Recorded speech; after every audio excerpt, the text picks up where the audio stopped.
Professor, I know I'm slower than everyone else, but please, just give me one more chance to prove I understand. The young woman's voice barely rose above a whisper in the empty lecture hall, her worn textbook clutched against her chest like a shield.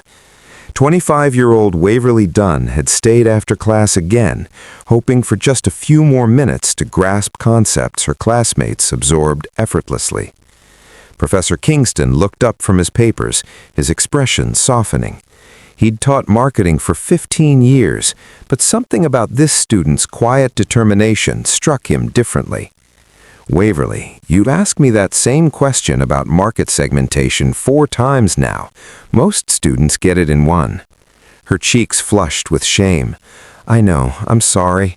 My brain it doesn't work as fast as theirs. Behind them, 3 students lingered near the door, their whispers carrying across the empty room. She's still here? God, she's so slow. How did she even get into this program?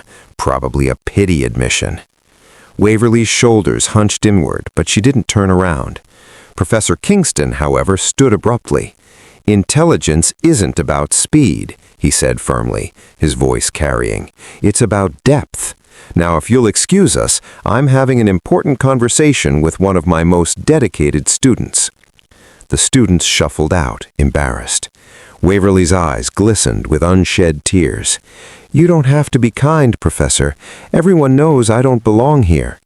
Then everyone is wrong, he replied quietly. Sit down. Let's try this differently. What Professor Kingston didn't know, what no one knew, was that Waverly worked 2 jobs to afford university while caring for her aging parents in their cramped apartment. She studied on night buses between her diner shift and her morning warehouse job, sleeping maybe 4 hours if she was lucky. Her brain wasn't slow, it was exhausted.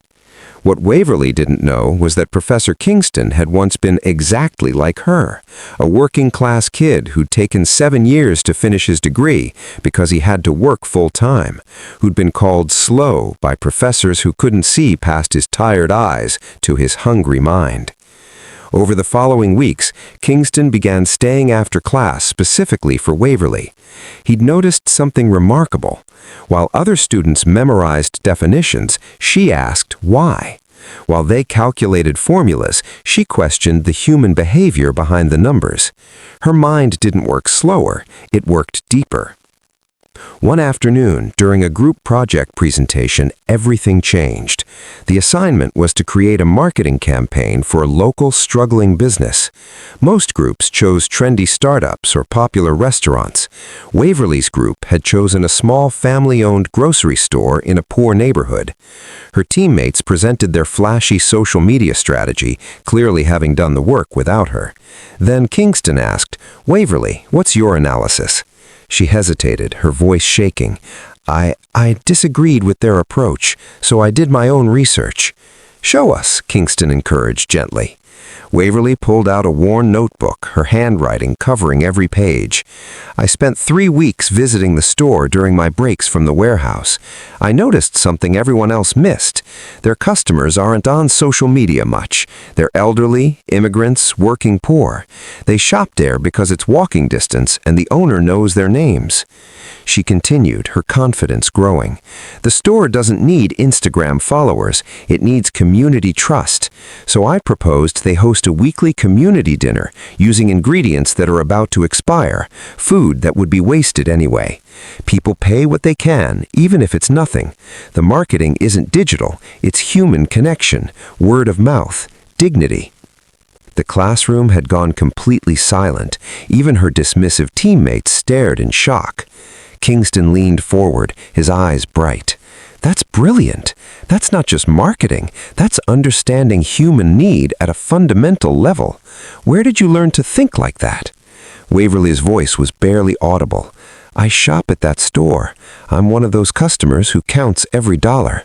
I thought about what would actually help people like me, like my parents, people who don't matter to most marketing campaigns. After class, Kingston asked Waverly to stay. "I need to tell you something. When I was your age, I was you, working constantly, exhausted, always the slowest in class. Professors thought I was stupid. I thought I was stupid." Waverly looked up, surprised.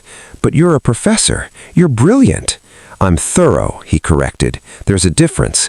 Fast thinkers are impressive in classrooms, but in the real world, the people who succeed are the ones who think deeply, who understand context, who see what others miss. That's you, Waverly." Her eyes filled with tears. "Then why do I feel so behind? Why does everything take me twice as long?" Kingston smiled sadly. "Because you're carrying twice the weight. You're not just learning marketing, you're surviving poverty, supporting your family, working yourself to exhaustion. The fact that you're here at all is extraordinary." He paused, then continued. "I want to nominate your project for the university's Innovation Award, and I want to recommend you for a full scholarship and a teaching assistant position. But more than that, I want you to stop measuring yourself against people who've had every advantage. You're not slow, you're exceptional." 3 months later, Waverly stood before the university board, presenting her community-based marketing model. The grocery store's owner sat in the audience, tears streaming down his face as he explained how her program had saved his business and fed hundreds of families.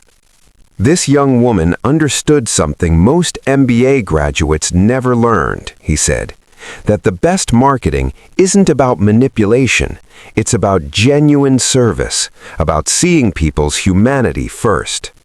Waverly received the Innovation Award and a full scholarship. But more importantly, Professor Kingston began restructuring his entire curriculum based on her approach, adding real-world community projects, emphasizing depth over speed, teaching students that intelligence has many forms.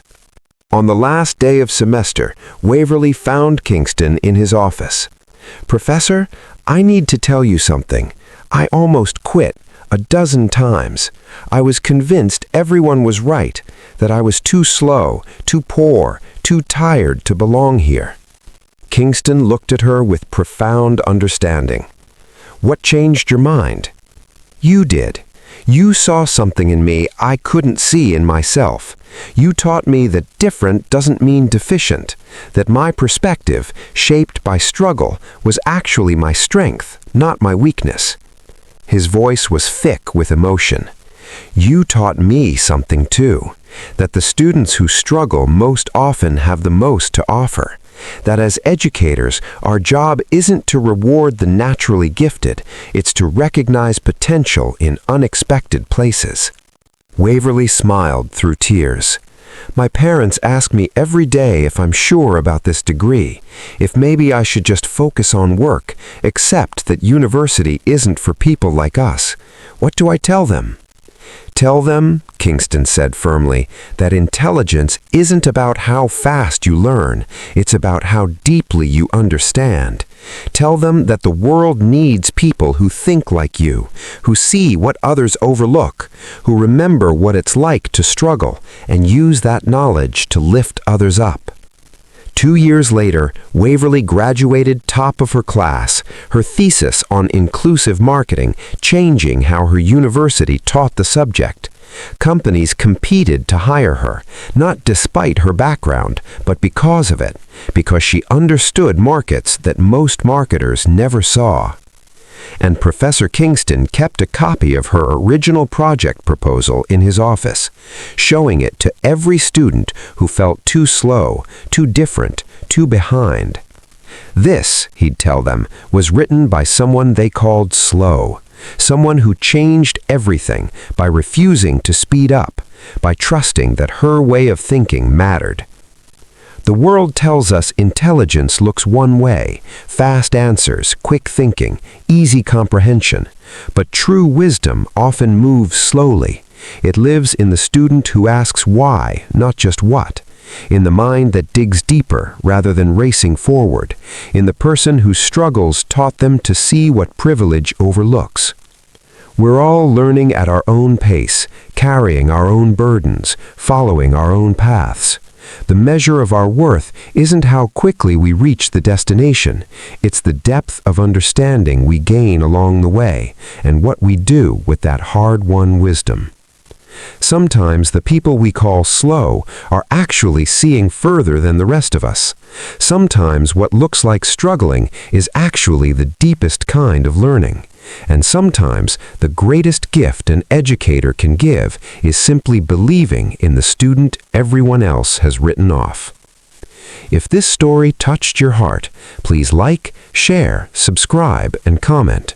Let's spread more stories of kindness and hope together.